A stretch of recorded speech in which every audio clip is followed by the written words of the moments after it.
Assalamualaikum warahmatullahi wabarakatuh. Waalaikumsalam warahmatullahi wabarakatuh. Bismillahirrahmanirrahim. Alhamdulillahi rabbil alamin. Wassalatu wassalamu ala ashrafil anbiya'i wal mursalin. Sayyidina wa maulana Muhammadin wa ala alihi wa ashabihil mujahidin at-tahirin. Amma ba'du, subhanaka la ilma lana illa ma 'allamtana innaka antal alimul hakim. La haula wa la quwwata illa billahil aliyyil azim. Saudara-saudara kaum muslimin, terutama adik-adik para remaja dan pemuda yang saya cintai. Apabila seseorang akan membangun rumah, tentu saja dia akan mengadakan beberapa pilihan. Sejak dari memilih lokasi di mana rumah itu akan didirikan, sampai kepada menentukan bahan-bahan kualitas yang akan dipakainya, sampai kemudian kepada wujud dan bentuk rumah yang akan ditinggalinya. Demikianlah bahwa untuk membangun sebuah rumah yang hanya untuk menaungi kehidupan di dunia ini, kita mengadakan berbagai macam pilihan. Apalagi kalau kita akan membangun sebuah rumah tangga yang kita harapkan tidak hanya akan menaungi kehidupan di dunia ini, tidak hanya untuk kepentingan kita saja, tetapi juga untuk kepentingan anak cucu kita di belakang hari, termasuk sampai kepada hari akhirat nanti. Oleh karena itu, pada pertemuan kali ini, saya hanya ingin khusus berbicara kepada adik-adik remaja dan para pemuda, bagaimana sebaiknya memilih jodoh menurut ajaran agama Islam. Dalam Al-Quran, Allah subhanahu wa ta'ala menjelaskan, Zuyyina linnasi hubbus syahawati minan nisa.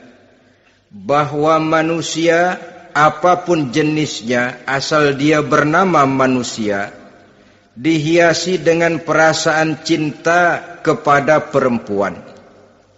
Jadi sejak dahulunya, secara fitrah, laki-laki senang kepada perempuan, sebagaimana perempuan pun senang kepada laki-laki. Dihiasi rasa cinta ini dalam kehidupan manusia.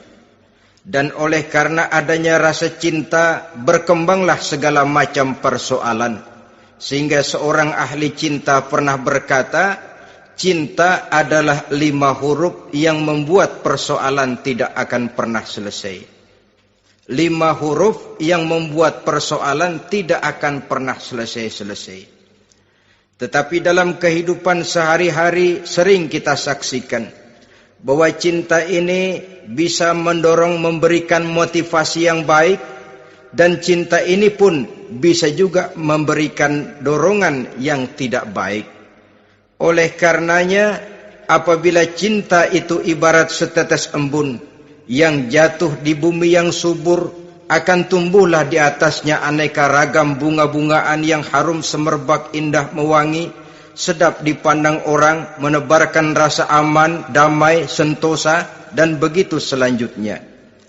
Tapi jika cinta itu jatuh di hati yang gersang dan tandus, tidak ada yang akan dapat tumbuh di sana selain sirih memanjat batu, kuning daunnya, lemah gagangnya, maka cinta yang semacam itu tidak akan memberikan dorongan positif kepada seseorang di dalam kehidupannya. Maka lebih dahulu kita akan membicarakan cinta dalam artian yang positif ini, untuk nanti sampai kepada perempuan yang bagaimana yang harus kita cintai, atau laki-laki yang bagaimana yang harus dicintai oleh seorang perempuan. Saudara hadirin yang saya hormati, cinta dalam artian yang positif, pertama, dia selalu mendatangkan keindahan. Yang kedua, cinta itu memberikan energi atau semangat untuk berjuang. Dan yang ketiga, cinta itu selalu membawa resiko dalam bentuk pengorbanan. Maka cinta yang positif pertama melahirkan keindahan. Disinilah orang memerlukan filter atau saringan. Sebab keindahan yang didasarkan karena cinta itu merupakan satu keindahan yang relatif saja. Boleh jadi karena indah orang jadi cinta, boleh juga jadi karena cinta segala sesuatu terasa jadi indah. Namun bagaimanapun juga, kalau hati sudah diliputi oleh rasa cinta, segalanya akan terasa menjadi indah. Cinta itu adalah keindahan. Yang kedua, cinta itu energi, melahirkan dorongan dan semangat. Yang lemah bisa menjadi kuat, yang takut bisa menjadi berani, yang jauh jadi terasa dekat. Itu semua karena dorongan cinta. Dan dari energi ini lahirlah yang ketiga, bahwa cinta adalah pengorbanan. Sehingga orang berkata, berani bercinta artinya harus berani berkorban. Takut berkorban, jangan bercinta. Kalau cinta ini kita salurkan kepada nilai-nilai agama umpamanya, yang pertama, cinta mendatangkan keindahan. Kita cinta kepada agama, maka apapun yang diperintahkan oleh agama akan terasa menjadi indah. Solat akan terasa menjadi indah. Puasa terasa menjadi indah. Zakat terasa menjadi indah. Jihad pun akan terasa menjadi indah. Persis kalau kita cinta kepada seorang gadis. Jika kita cinta kepada seorang gadis, apanya saja akan kelihatan menjadi indah. Jalannya terasa indah, lenggang-lenggoknya terasa indah, suaranya merdu padahal cemprengnya bukan main. Seluruhnya akan mendatangkan keindahan karena dasarnya sudah cinta. Cinta membawa kepada keindahan. Yang kedua, cinta itu melahirkan energi. Orang yang cinta kepada agama akan lahir tenaga dan semangatnya melaksanakan ibadah, melaksanakan puasa, melaksanakan zakat, melaksanakan solat, melaksanakan haji, bahkan melaksanakan jihad sekalipun. Cinta selamanya menimbulkan energi dan semangat. Sama saja dengan kita apabila jatuh cinta kepada seorang gadis, walaupun rumahnya jauh, katanya, gunung pun akan kudaki, lautan pun kuseberangi. Untuk apa itu? Untuk menemui apa yang kita cintai. Cinta selamanya melahirkan energi. Capek tidak terasa, lelah tidak terasa, semuanya tertutup oleh keindahan yang bernama cinta. Lalu yang ketiga, cinta membawa pengorbanan. Apabila kita cinta kepada agama, maka pengorbanan terhadap apapun yang diminta oleh agama, baik itu pengorbanan waktu, tenaga, pikiran, harta, bahkan pengorbanan nyawa sekalipun, kita tidak akan berat melaksanakannya karena cinta kita kepada agama yang kita anut ini. Demikian juga cinta kita kepada seorang perempuan akan membuat kita rela berkorban. Apapun yang dia minta, jangankan kita tidak mampu, kita tidak mampu sekalipun, kita masih berusaha untuk mampu guna memenuhi tuntutan si buah hati belahan jantung. Kadang-kadang malam minggu si doi ngajak nonton, umpamanya duit tidak ada, gajian belum, kerja enggak. Timbullah inisiatif, entah sepatu kita jual ke tukang loa, entah celana mampir dulu ke tempat lain. Yang penting kita berkorban untuk memenuhi permintaan si buah hati belahan jantung. Ketika itu pengorbanan sudah tidak kita rasakan lagi. Bahkan pengorbanan yang paling pedih sekalipun, dalam gurau, dalam bercanda misalnya, dicubit kita oleh kekasih kita, pedih bukan main, terkelupas kulit, mengalir darah, bukan nangis, nyengir. malah kadang-kadang minta tambah dicubit lagi. Itulah romantikanya cinta, sanggup membuat orang berkorban, melahirkan energi dan semangat, menambah keindahan dalam kehidupan, sepanjang dia dalam artian yang positif. Kalau demikian masalahnya, di dunia yang penuh dengan perbenturan nilai sekarang ini, orang sering salah jalan bagaimana memilih jodoh untuk membangun rumah tangga yang bahagia. Jangan lupa bahwa membangun rumah tangga ini bukan hanya untuk 1-2 bulan, bukan hanya untuk 1-2 tahun, bahkan bukan cuma untuk kehidupan dunia, lebih daripada itu pun untuk menunjang kebahagiaan di akhirat. Oleh karenanya, memilih jodoh bukan satu hal yang mudah, bukan satu hal yang bisa dilaksanakan sambil lalu, tetapi memerlukan penelitian, memerlukan pengamatan yang mendalam. Apa petunjuk agama tentang itu? Dengan kata lain, bagaimana seharusnya seseorang memilih jodoh dalam kehidupannya? Ini tentu saja sumbangan moral buat adik-adik remaja dan para pemuda yang lagi kebingungan memilih jodoh, atau barangkali buat bapak-bapak yang kepengen nambah lagi.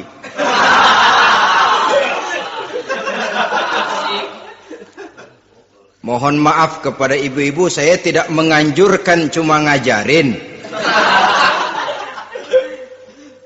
Yang pertama, menurut Nabi, nikahilah perempuan itu karena rupanya, karena hartanya, karena keturunannya, dan karena agamanya. Ada 4 motif utama di sini. Pertama, memilih jodoh, lihatlah rupanya. Lagian siapa yang kepengen dapat jodoh rupanya nggak karu-karuan? Cari rupa yang cantik, indah, dan menawan. Namun jangan lupa, saya katakan di zaman di mana sering terjadi benturan nilai seperti sekarang ini, orang sulit untuk mendapatkan keaslian. Di mana teknologi sudah sedemikian canggih, di mana ilmu kedokteran sudah sedemikian maju, maka berbagai macam rupa bisa dibentuk dengan apa yang dinamakan operasi plastik misalnya. Yang pesek bisa dibikin mancung, kuping yang kelebaran bisa dibikin sedang, pipi yang kembung sebelah bisa dibikin rata, janggut yang tidak menarik bisa dibikin bak lebah bergantung katanya. Oleh karena itu, kalau pilihan hanya tertuju kepada rupa yang cantik saja semata-mata, kita sudah melakukan satu kesalahan yang sangat besar. Sebab apa? Diperingatkan oleh Nabi melalui hadis Ibnu Majah, Bazar dan Baihaqi dari Ibnu Umar. Janganlah kamu kawini seorang perempuan karena kecantikannya, sebab kecantikan boleh jadi akan mencelakakan. Jangan juga kamu kawini perempuan karena hartanya, sebab kekayaan biasanya akan mendatangkan kesombongan. Tetapi kawinilah karena agama dan akhlaknya, karena itulah yang akan membawa kepada kebahagiaan. Saudara-saudara kaum muslimin, terutama adik-adik remaja dan para pemuda, dikala usia puber, apalagi mata baru terbuka, awal balik namanya, remaja sering kehilangan filter. Pokoknya asal melihat rupa yang sudah lemot, denok, geboy, pikiran pun hanyut, malam terkenang, siang terbayang, tidur tak nyenyak, makan tak enak katanya, selalu terbayang wajah si doi. Dikala itu orang kehilangan pertimbangan bahwa rupa yang cantik kadang-kadang sering menipu. Diriwayatkan oleh Imam Ibnu Abbas, satu hari ketika sedang kumpul dengan para sahabat, lewatlah orang dengan potongan potongan orang kaya. Kelihatan kan, orang kaya sama orang miskin jalannya aja lain kan. Jalannya saja, jangan gaya hidupnya, jalannya saja lain. Liwat dia. Rasul bertanya kepada seorang sahabat, menurut pendapatmu bagaimana orang yang lewat itu? Kata sahabat, oh, yang lewat ini ya Rasul, kalau dia meminang perempuan pasti diterima. Kalau dia menolong orang pasti berhasil.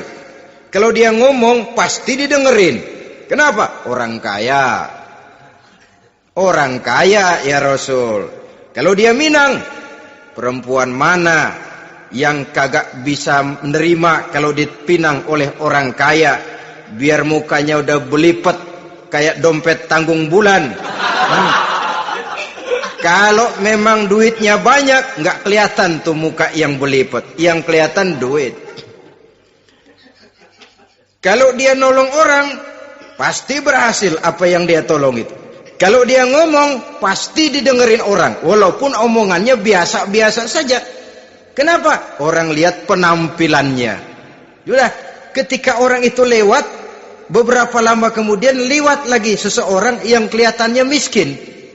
Rasul tanya lagi, kalau orang ini, bagaimana pendapat kamu? Wah, potongan begini sih Rasul. Kalau dia minang, orang tolak. Siapa yang mau kawin sama kere begini? Kalau dia nolong orang, pasti nggak berhasil. Kalau dia ngomong, kagak bakalan ada yang mau dengerin. Siapa yang mau dengerin orang susah ngomong? Setelah orang itu lewat, apa kata Rasul? Orang yang terakhir, yang lewat ini, yang barusan lewat, jauh lebih baik dari yang pertama yang lewat tadi. Jauh lebih baik. Maksud dari ucapan ini, Rasul sebenarnya mendidik para sahabat jangan tertipu oleh penampilan. Sebab penampilan tidak selamanya mencerminkan keaslian. Apalagi di zaman sekarang, salon di mana-mana bejibun. Alis mata bisa dibikin, pipi bisa dicat. Yang pinggir kuning, yang tengah merah, di sebelah merah ada yang kehitam-hitaman, persis orang kepentok tiang listrik.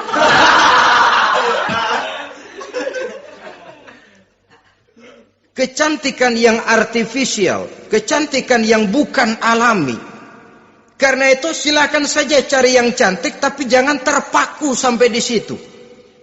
Sebab kecantikan di samping dia mudah berubah oleh pergeseran masa dan pertukaran waktu, ternyata penampilan tidak selamanya mencerminkan keaslian.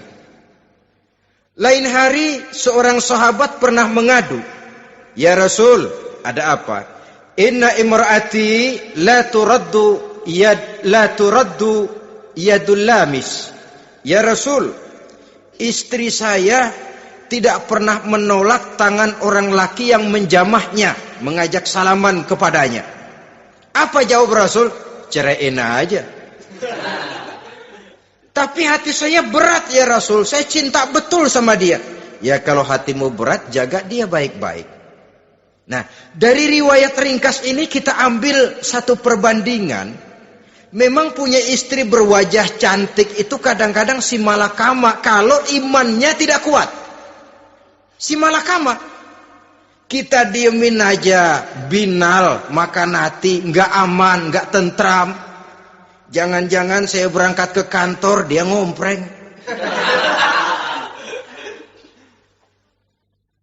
Buah si malakama, seperti orang tadi, ya Rasul. Istri saya kelihatannya, sebenarnya tidak negatif maksudnya ini. Cuma bersalaman, tapi terlalu ngobrol. La turaddu yadul lamis. Tidak pernah menolak orang yang ngajak salaman. Ya sekedar salaman. Tapi kan awalnya dari salaman. Kalau sudah salaman kan strum bisa ngederdet dari tangan situ. Kata Rasul sederhana saja. Ya kalau memang begitu ceraiin. Saya nggak kuat Rasul. Saya cinta betul sama dia. Kalau kau tak kuat berpisah dengan dia, jagalah dia baik-baik. Ajar, didik, tanamkan rasa keagamaan di dalam hatinya. Saudara-saudara kaum muslimin, jadi rupa yang cantik tanpa didasari oleh nilai-nilai agama akan membuat seorang suami di rumah tangganya seperti si malakama. Seperti berhadapan dengan buah si malakama kalau tidak diiringi dengan nilai-nilai moral yang luhur dan bekal agama yang tangguh. akan pergi jauh dari rumah rasanya tidak aman. Sedangkan di rumah saja siapa yang akan mencari nafkah? Dan begitu selanjutnya. Orang tadi jelas berhadapan dengan buah si malakama. Didiamkan, makan hati.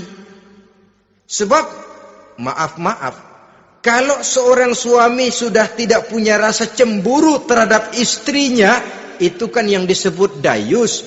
Dan dayus itu, jangankan masuk surga, bau surga saja dia tidak dapat. Tapi cemburu dalam artian bukan cemburu buta, cemburu dalam artian yang wajar. Dia cemburu, akan dikerasi takut kalau istrinya minta cerai, sedangkan dia cintanya sudah kadung medok bener. Si malakama jadinya. Nah, ini juga satu riwayat yang memberikan gambaran kepada kita. Pilihan, silakan cari rupa yang cantik saja. Cari yang cantik. Tapi kalau itu dijadikan motif utama tanpa dasar-dasar agama, saya khawatir nanti rumah tangga kita akan berhadapan dengan buah si malakama. Jadi adik-adik remaja, usaha, ikhtiar, cari yang cantik, yang kira-kira nggak membosenin, supaya kita betah tinggal di rumah, supaya kita merasa ada tempat berbagi rasa, ada tempat kita bernaung. Sebab kalau nyari bini sebini-bininya mah, ya jodoh di tangan Tuhan, kagak usah nyari juga ntar datang diri umpamanya. Iya, kalau yang datang peot. Orang harus berusaha walaupun pada akhirnya jodoh toh memang ditentukan Allah. Kan 3 hal yang kita tidak bisa menentukan itu katanya. Maut, rezeki, jodoh. Itu yang masuk mysterious problem.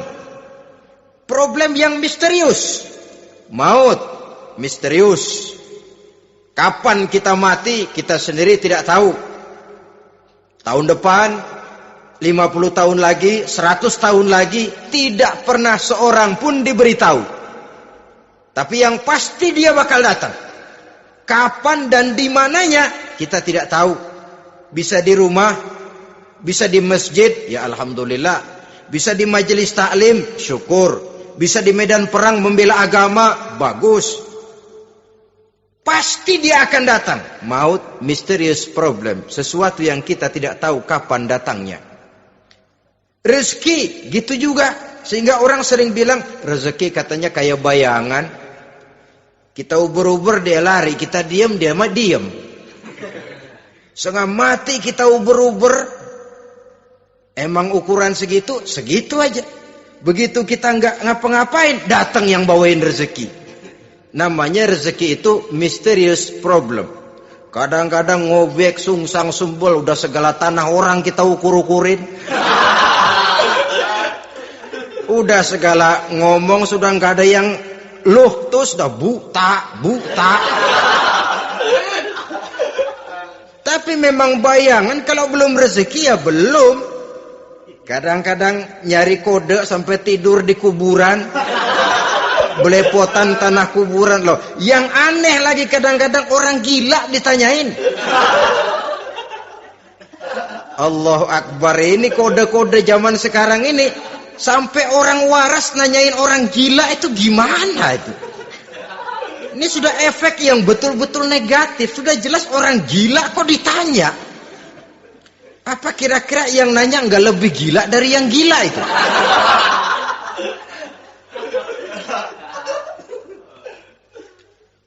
Saudara-saudara kaum muslimin, terutama adik-adik remaja dan para pemuda, jadi silakan saja cari rupa yang cantik, karena dia akan jadi tautan hati, buah hati belahan jantung, tempat kita berbagi rasa, tempat kita pulang dan tinggal di rumah tangga kita. Tapi hendaknya kecantikan rupa itu diiringi juga dengan kecantikan budi. Karena itu cari rupa yang cantik. Ini pilihan utama. Yang kedua, kata Nabi, harta, cari yang kaya. Tetapi jangan lupa, jangan dijadikan pilihan utama. Karena kekayaan sering mendatangkan kesombongan. Apalagi kalau seorang pemuda mendapat istri orang kaya. hidupnya dimodali oleh istrinya, maka biasanya wibawanya sebagai seorang suami akan hilang. Akhirnya komando di tangan istri. Dikala itulah suami tidak lebih daripada prajurit yang taat kepada komando istrinya. Padahal menurut konsep Quran, ar-rijalu qawwamuna 'alan nisa, laki-laki diciptakan sebagai pembimbing bagi perempuan. Kalau nanti suatu saat terjadi benturan, sedangkan modal diberikan oleh istri, terjadilah pengungkitan. Kata istrinya apa? Lu jangan bertingkah, lu kan kawin sama gue modal lu kolor doang.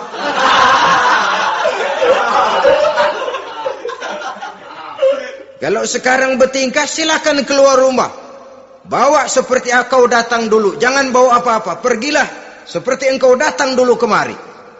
Hilanglah wibawa seorang suami. Suami kalau udah digentak sama istri begitu, ngelempuruk kayak ayam sampar. Di mana lagi letak wibawanya? Harta sering mendatangkan kesombongan.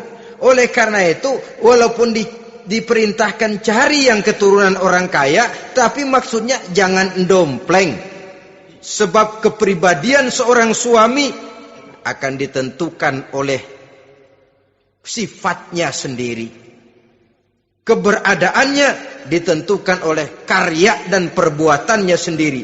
Itulah yang akan menampilkan kepribadian dia dalam kehidupan di masyarakat ini. Saudara-saudara kaum muslimin, terutama adik-adik remaja dan para pemuda. Kan kadang-kadang di zaman sekarang kan kelas-kelas gigolo, playboy ya, nyari tante-tante kesepian, mejeng-mejeng di pinggir-pinggir jalan dengan harapan apa? Ya barter lah. Tukar tambah. Nah, supaya dapat rokok, dibelikan pakaian, motor dan sebagainya. Tapi yang jelas hilang harga diri sebagai laki-laki, dan itu yang paling mahal. Kalau seorang laki-laki sudah kehilangan harga diri, apalagi yang bisa dibanggakan dalam kehidupan ini? Apa artinya naik mobil kalau kepala tertunduk ke bawah? Apa artinya jalan di tengah masyarakat kalau kita tidak bisa menengadah dengan satu kebanggaan? Hilangnya harga diri merupakan kehancuran awal dari sebuah pribadi yang untuk jangka panjang kita tidak akan bisa lagi berbuat banyak. Tanpa harta orang memang sulit untuk bahagia. Tapi harta semata-mata bukan merupakan jaminan bahwa orang lantas akan bahagia. Saya barangkali harus berkata, banyak orang miskin yang kaya, tapi tidak sedikit orang kaya yang miskin. Saya ulangi ini, banyak orang miskin yang kaya, tetapi tidak sedikit orang kaya yang miskin. Nah, bagaimana pengertiannya? Orang miskin yang kaya, materinya sederhana, peralatan rumah tangganya sederhana, tapi hatinya kaya. Oleh karena hatinya kaya, jiwanya lapang. Sebaliknya, orang kaya yang miskin, di tengah kelimpahan materi yang berlimpah, segalanya serba ada, hatinya yang miskin. Kelimpahan materi tidak akan sanggup mengobati kemiskinan hatinya. Sehingga di tengah kehidupan yang serba ada, dia masih merasa kurang, maka dia tidak pernah cukup. Di tengah kemilauan dan gemerlapan serta glamornya rumah mewah, dia merasa hidup di tengah gurun pasir yang gersang dan tandus. Karena itu, biarlah miskin harta tapi kaya budi, daripada kaya harta tapi miskin budi. Lebih utama lagi, kaya harta, kaya budi. Itu idealnya. Dasar pilihan ketiga, sesudah rupa dan harta, menurut Nabi, keluarga. Faktor keturunan sangat menentukan. Pepatah mengatakan buah apel akan jatuh tidak terlalu jauh dari pohonnya. Biasanya kalau bapak kalong anak kampret. Bapak nyolong, anak nyopet. Itu fotokopi. Saudara-saudara, sungguh pun demikian, faktor keluarga bukan merupakan yang paling dominan. Karena segalanya memang bergantung kepada hidayah dari Allah Subhanahu wa ta'ala. Kalau hidayah datang, bisa saja anak maling bisa jadi kiai. Kalau hidayah datang, bisa saja anak nabi malah ikut bersama orang-orang kafir. Pada akhirnya orang mau besar atau tidak, bukan dengan jalan menyempeng kepada keturunan orang lain, tapi ditentukan oleh kepribadian dirinya sendiri. Tidak bisa kita menjadi besar dengan menyebut kebesaran orang lain. Itu sebabnya dicontohkan oleh Imam Ali pada saat beliau berkata, "Laisal fata may yaqulu kana abi, walakinnal fata may yaquluha anadha." Anak muda yang gentleman adalah anak muda yang berani berkata, "Inilah saya." Bukan anak muda yang membanggakan leluhurnya. Ini kan zaman sekarang ini lagi ngetop-ngetopnya lagu-lagu cengeng katanya dah. Sebenarnya menurut saya bukan cuma lagu cengeng yang jadi masalah. Lagu cengeng cuma satu efek dari sikap yang lebih utama dari itu, yaitu mental cengeng. Kalau mental sudah cengeng, apapun yang kita lakukan akan jadi cengeng. Tidak cuma lagu, kebudayaan yang lahir akan kebudayaan cengeng. Jadi pengusaha cengeng. Jadi pejabat cengeng. Jadi kiai cengeng. Kenapa? Mental cengeng. Di antara mental cengeng itu apa? Mengandalkan fasilitas atasan. Kalau tidak ada fasilitas dari atas, lantas tidak bisa berbuat apa-apa, cengeng. Menjadi besar bukan karena karier pribadi, tapi karena nasib katrolan. Itu pun termasuk mental cengeng. Sedikit gagal, bagaimana sedikit jalan buntu, sedikit deadlock, lu ngapain lu melulu? Saudara hadirin yang saya hormati, jadi lebih penting dari sekedar lagu-lagu cengeng, saya malah lebih suka bicara mental cengeng ini. Mental yang cepat putus asa. Mental yang tidak mau mengeluarkan usaha maksimal. Mental yang hanya mengandalkan fasilitas. Sedangkan pribadinya tidak lebih daripada pribadi sumuhun dawuh, pribadi kulon nuwun, pribadi kumaha juragan wae, pribadi oke bos, pribadi asal bapak senang. Bukankah itu semua merupakan cermin dari mental-mental yang cengeng, yang untuk jangka panjang tidak akan pernah menguntungkan daripada pembangunan bangsa dan negara yang kita cintai ini. Seseorang mau besar atau tidak, bukan dengan jalan menyempeng kepada kebesaran orang lain. Bahkan Syauqi dalam sebaik syairnya yang lebih tegas mengatakan, "Wa syarrun nasi zu khumulin iza fakhartahum zakarul jaduda. Wa syarrun nasi wa khairun nasi zu syarafin qadimin aqama li nafsihi syarafan jadida." Generasi yang paling jelek adalah generasi pemalas. Kalau kelihatan orang lain lebih hebat dari dia, disebut-sebutnya kebesaran nenek moyangnya. Dia sendiri nggak punya prestasi apa-apa. Kerjanya cuma ngandeli babe.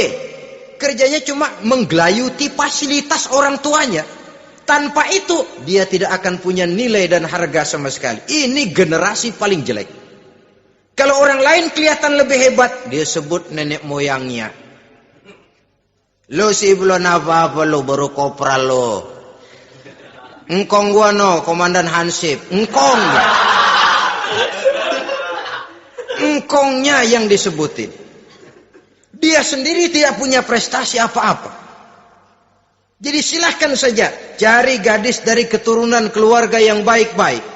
Tapi jangan jadikan tendensi utama, jangan dengan niat untuk menyempeng kepada kebesarannya. Tapi paling tidak dengan niat agar mudah-mudahan dari benih yang baik ini akan lahir keturunan-keturunan yang baik pada akhirnya nanti. Itu yang kita harapkan. Bukan lalu dengan pertimbangan, weh, mertua gue bos nih, kali aja begitu gue kawin dia mampus.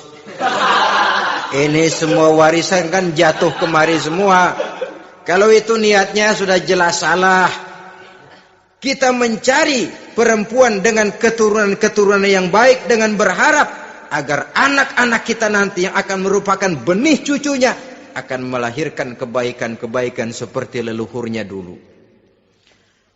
Saudara, pilihan yang keempat kata Nabi, agama. Ini yang paling inti. Kenapa? Agama itu motivasinya moral. Di sini segalanya ditentukan. Rupa yang baik, harta yang banyak, keluarga yang luhur. Kalau sudah dilandasi oleh agama yang rapuh, bahkan tidak beragama sama sekali, ketiga hal di atas tadi hanya akan mendatangkan malapetaka. Sekarang kan kita tertipu oleh penampilan. Padahal penampilan belum tentu kenyataan. Di jalan-jalan kita akan lebih terpesona melihat gadis pakai miniskirt di atas lutut ketimbang kita melihat gadis-gadis yang pakai jilbab. Kalau sudah pakai jilbab keliwat, yang usil banyak banget, bau sorga nih. Bau sorga katanya. Tapi kalau sudah yang pakai miniskirt itu yang lewat, itu dari ujung ke ujung mata kagak mau kedip. Laler nemplok di mata kagak dirasain. Kita terpesona oleh penampilan zahir, padahal penampilan belum tentu memantulkan hal yang sebenarnya. Tapi memang itulah watak manusia. Watak manusia, saya katakan manusia tanpa kecuali. Tetapi bergantung kepada pemikiran jangka pendek atau jangka panjang. Kalau jangka panjang yang kita pikirkan, ya tentu kita tidak akan mudah terpesona oleh hal yang zahir. Sampai-sampai Quran sendiri mengatakan budak yang hitam legam tapi beriman itu lebih baik daripada orang-orang musyrik walaupun cantik, denok, lemot, geboy. Ada lagi nggak bahasa yang lebih dari itu? Cantik, denok, lemot, geboy, bahenol, nerkom. Tapi kafir masih lebih baik budak yang hitam legam sekalipun. Kalau dia beriman. Kenapa? Rumah tangga untuk jangka panjang. So itu Islam tidak membolehkan kawin campuran dengan lain agama. Walaupun ada ayat yang mengatakan boleh kawin dengan ahlul kitab. Tapi sebagian mufassir menjelaskan bolehnya kawin dengan ahlul kitab itu dalam kondisi darurat. Dalam kondisi normal tidak bisa. Kenapa? Kalau sudah berlainan agama, akan terjadi kerancuan rumah tangga untuk jangka panjang. Bagaimana membina dalam keharmonisan di rumah tangga? Bagaimana nasib anak-anak nanti? Kadang-kadang ada keluarga, kami sih keluarga modern. Anak-anak kami berikan kebebasan untuk milih agama apa saja. Bapaknya Islam, istrinya Kristen, anaknya ada yang Hindu, Buddha. Bagus nih, keluarga pecel namanya. Bagaimana keluarga modern bisa seperti itu? Padahal seorang suami bertanggung jawab di hadapan Allah. Dia akan ditanya tentang istrinya. Dia akan dimintakan pertanggungan jawab tentang anak-anaknya. Kalau istri kita berlainan agama, mungkin terjadi pengkaplingan. Pokoknya kalau anak perempuan ikut ibu, anak laki ikut bapak. Administrasi dunia bisa begitu. Tapi akhirat, pertanggungan jawab di hadapan Allah. Bisakah kita? Sorry aja Tuhan emang janjinya begini. Saudara hadirin yang saya hormati, oleh karena itu budak legam hitam kalau beriman masih lebih baik daripada orang-orang yang tidak beriman walaupun cantik dan mempesona. Kenapa? Ini faktor agama. Ya buat 1-2 bulan bisa terwujud rumah tangga yang tentram. 2-3 tahun mungkin masih bisa bertahan, tapi sampai kapan? Sampai kapan itu akan terwujud? Pada akhirnya akan muncullah dilema yang akan sulit buat diatasi. Oleh karenanya motif agama dijadikan stres oleh Nabi. Fasfar bizatiddin taribat yadak. Pilih agama sebagai titik sentral, sebagai pilihan utama. Kalau agamanya kuat, walaupun rupanya sederhana, tapi karena nilai agamanya kuat, dia bisa menyenangkan hati suaminya. Dia bersolek untuk kepentingan suaminya. Dia taat kepada suaminya. Harta, dia anak orang kaya untuk membantu perjuangan suaminya. Tapi kalau tidak ada modal agama, rupa yang cantik bisa menyengsarakan suami. Apalagi kalau suami kere. Istrinya sudah cantik, kaya ataupun tidak kaya kadang-kadang. Udah, suaminya suruh ngempu di rumah, bininya yang kerja. Ya kalau kerja mendingan kalau dikerjain itu.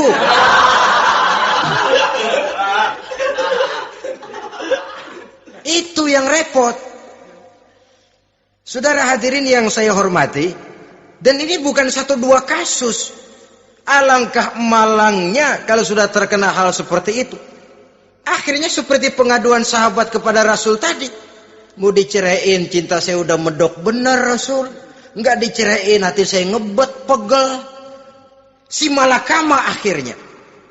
Jadi oleh karenanya agama. Kalau dia cantik, walaupun miskin, agamanya kuat, dia bisa memelihara kehormatan diri. Dia kaya, agamanya kuat, hartanya disalurkan di jalan Allah. Karena itu, agama jadikan pilihan utama. Dan ukuran agama itu bukan cuma jilbab loh. Ya kadang-kadang ada juga yang jilbabnya nggak pernah lepas, tapi kadang-kadang akhlaknya lebih binal dari yang kribo. Ada cuma sekedar kamuflase saja, itu pun penampilan, sekedar penampilan saja. Cuma dari segi aurat ya memang lebih baik dan lebih utama, dan saya kira lebih mengundang penasaran toh. Duren kalau udah dibuka kan kelihatan isinya, emang udah begitu, udah. Tapi kalau masih rapat, itu yang rasanya kita pengen buka. Timbul tantangan, gue pengen tahu isinya. Rasanya juga begitu. Sama saja dengan baju, kalau dibungkus rapat di plastik, ditaruh di etalase, adanya di toko serba ada, tahu kita barang mahal nih. Biar punya duit, kita mau nawar ragu-ragu, takut nggak cukup. Tapi kalau barang sudah dibuka di jalanan, diobral di pinggir jalan, murahan, 1.003 masih dicampur odol. Yang begitu sih biar nggak punya duit, kita berani banget tanya, nawar, megang lagi nyemek. Berat duit nih bang. Kenapa? Barang sudah terbuka. Jadi saudara-saudara, syukur kalau keempat-empatnya ini jodoh terkumpul dalam jodoh yang saudara cari. Sudah rupanya cantik, kaya, keturunan orang baik-baik, agamanya kuat. Nah, surga dunia tuh. Yang begitu cari. Kalau ada yang begitu, saya juga mau nambahin satu lagi.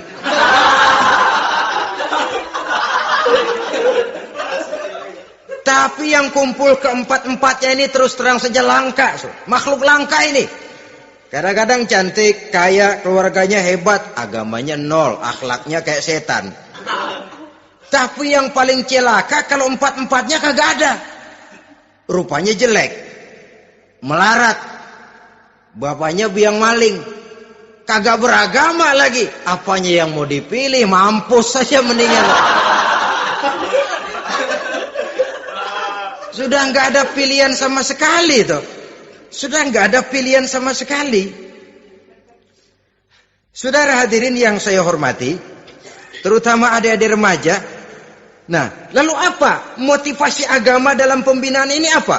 Agama ini kan memberikan contoh bahwa perempuan yang baik itu, yang kita ingin jadikan dia sebagai ideal dalam pencarian jodoh, tandanya 3. Iza ra'aitaha saratka, kata Nabi. Kalau dipandang, dia bisa menggembirakan kamu. Kan ini yang penting buat seorang suami. Kalau saudara nanti jadi suami, punya istri yang jadi partner setia mendampingi suaminya. Kalau dilihat nggak membosenin, Kenapa? Dia berdandan untuk nyenangin hati suaminya. Enggak bosenin.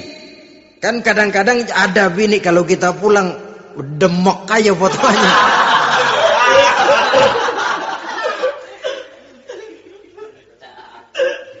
Ini yang bikin suami enggak betah di rumah ini kan yang begini. Adapun perempuan yang beragama, apabila dipandang oleh suaminya, dia pandai menyenangkan hati suaminya. Andai kata suaminya dalam kesulitan, dia tidak menambah beban kesulitan. Paling tidak dia bisa memberikan satu bantuan moral. Bantuan moral untuk mengurangi beban kesulitan daripada suaminya. Suami pulang dagang rugi, kata istrinya, romantika bang. Sekali-sekali lah, masa selamanya dagang mau untung. Besok siapa tahu untung lebih besar. Kan meringankan tuh. Kadang-kadang enggak, suami pulang dagang dari pasar panas, rugi. Sampai rumah bini pidato. Pletar-pletor. Lu dagang rugi, emang lu laki goblok.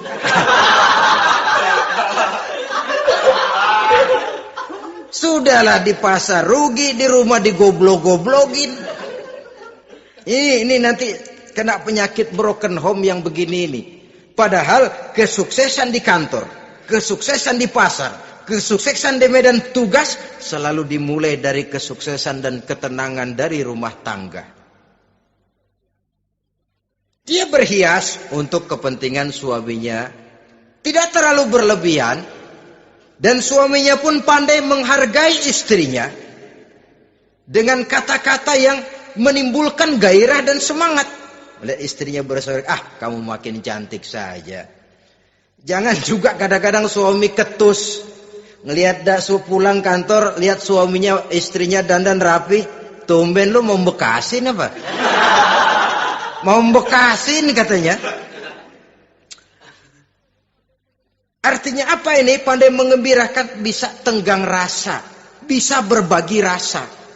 Sehingga suami merasa ada tempat dia bertukar pikiran. Ada tempat dia membicarakan persoalan.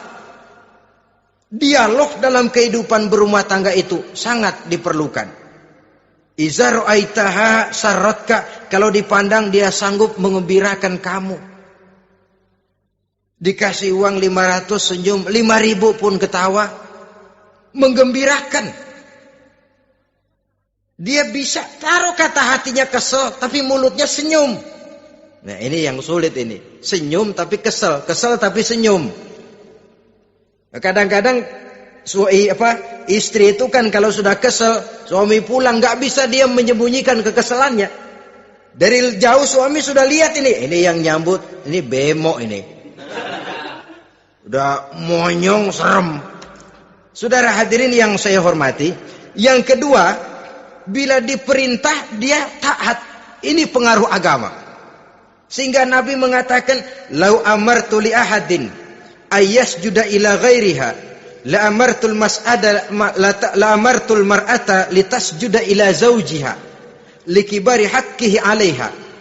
Andai kata saja boleh aku memerintahkan manusia untuk sujud kepada sesama manusia, pastilah aku perintahkan perempuan untuk sujud kepada suaminya.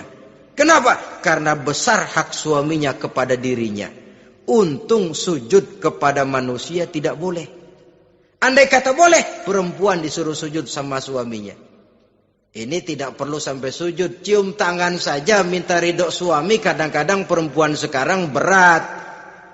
Paling banter setahun sekali lebaran doang. Laki pulang sembahyang tubruk, cium tangan, minta redo, nangis segala macam. 3 hari habis lebaran, beras habis, monyong aja lagi.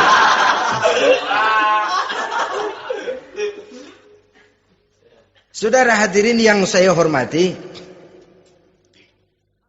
yang ketiga, akibat pengaruh agama, dia sanggup memelihara kehormatan diri dan sanggup menjaga harta suaminya.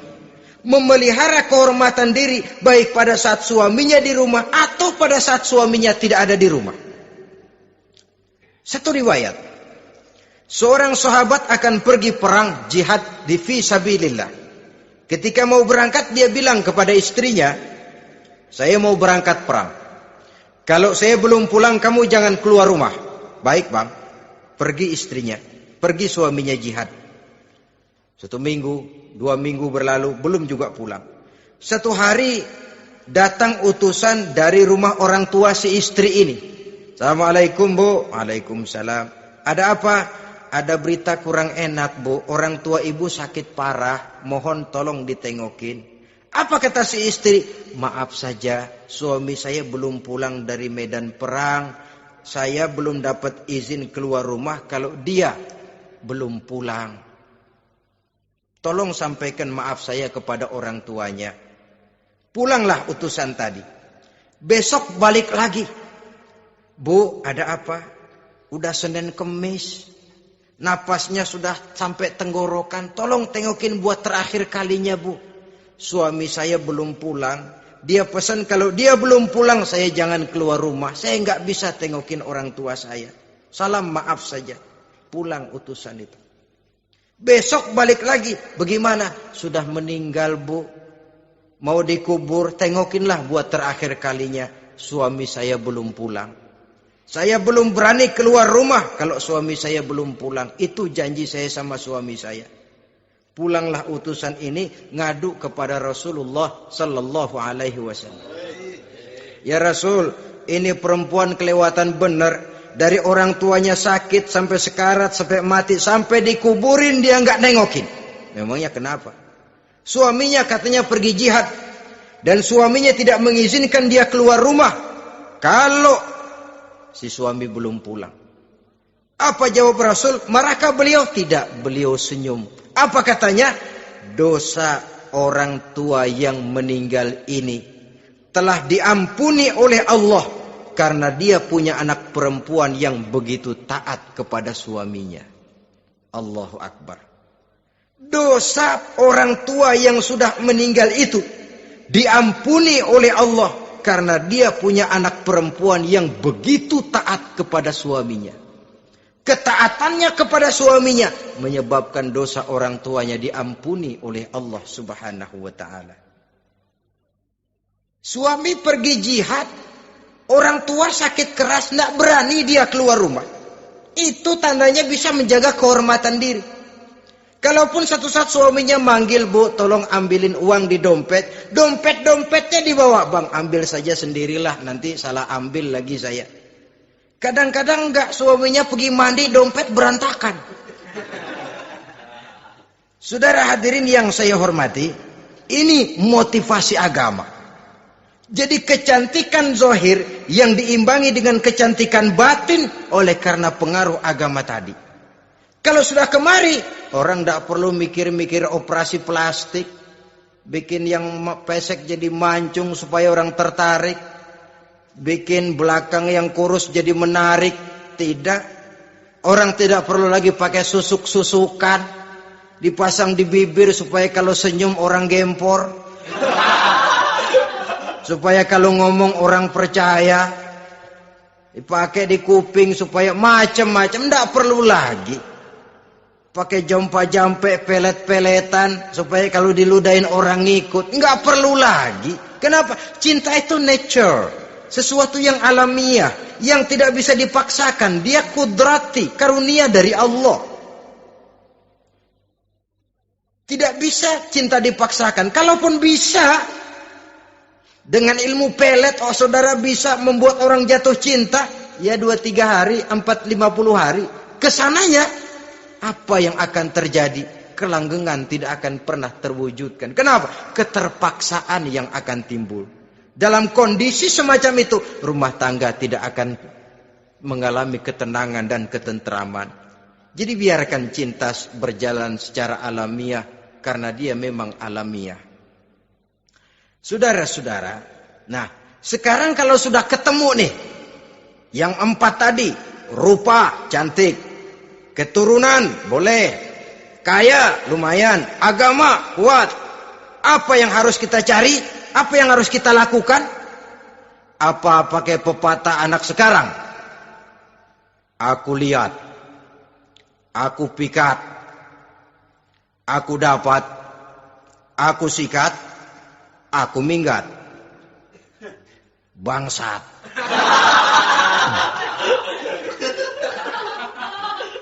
Itu kan ada moto cinta kilat begitu tuh. Cinta kilat katanya. Aku lihat, aku pikat, aku dapat, aku sikat, aku minggat. Bangsat. Atau kita harus hanyut dalam arus free love, free sex, summon living, eksperimen dulu? Tidak. Islam mengajurkan kalau memang seret, ini rasanya ini nih, mantap gue nih. Apa yang diajarkan oleh Islam selanjutnya? Meminang, saudara-saudara. Meminang adalah langkah awal untuk mengikat tali pernikahan. Diizinkan meminang, dan di dalam meminang pun diizinkan untuk melihat. Cuma kalau boleh, ya syaratnya itu waktu melihat itu jangan sampai ketahuan si perempuan yang akan kita pinang itu. Untuk apa kita meminang? Pertama untuk yakin bahwa perempuan yang kita inginkan ini sudah kumpul syaratnya itu, tidak ada cacatnya. Yang kedua, untuk memperkuat tekad hidup berumah tangga, diperlukan meminang. Adapun adat itu berbeda. Tapi bahwa konsep meminang itu dalam Islam ada, itu jelas.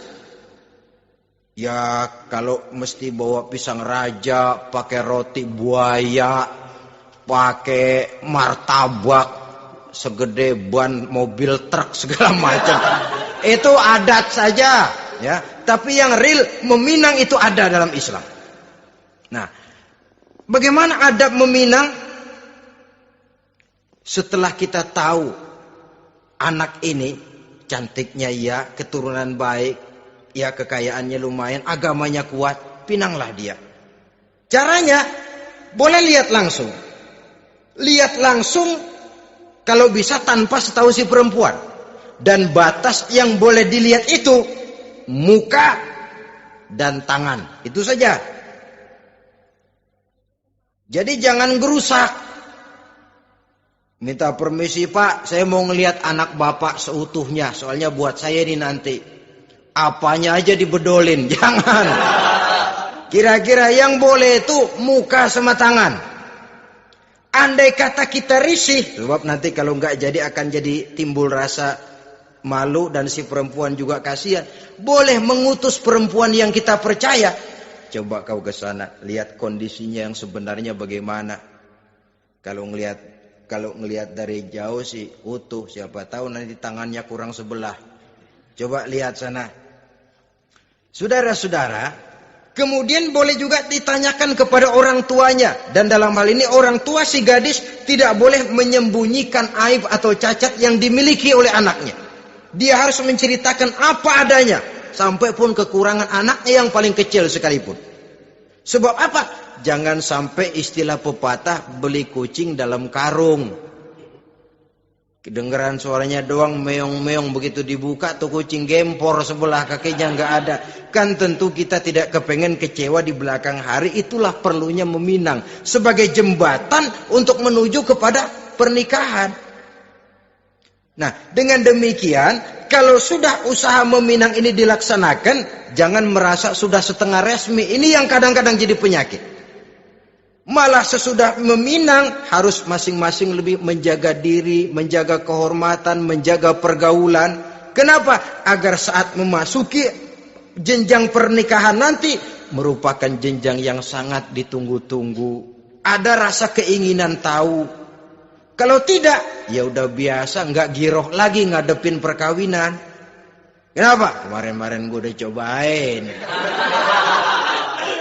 Hilang gairah lagi. Sebab itu kalau sudah meminang, jangan merasa sudah setengah halal. Udah minang ini Kadang-kadang orang tua juga konyol. Sudah dipinang, diumbar. Lu bawa kemana keda lu udah pinang? Padahal meminang itu cuma langkah awal. Sedangkan selanjutnya harus lebih berusaha menjaga kehormatan diri sampai pada saat nanti pelaksanaan pernikahan. Nah, saudara-saudara, terutama adik-adik remaja dan para pemuda, walaupun agak sekilas memang karena terbatasnya waktu pada pertemuan ini, mudah-mudahan bisa memberikan gambaran yang sepintas tentang bagaimana sebaiknya kita memilih jodoh di dalam membina rumah tangga yang bahagia. Semoga ada manfaatnya. Terima kasih atas segala perhatian. Mohon maaf atas segala kekurangan. Usikum wa nafsi bitaqwallah. Wassalamualaikum warahmatullahi wabarakatuh. Waalaikumsalam warahmatullahi wabarakatuh.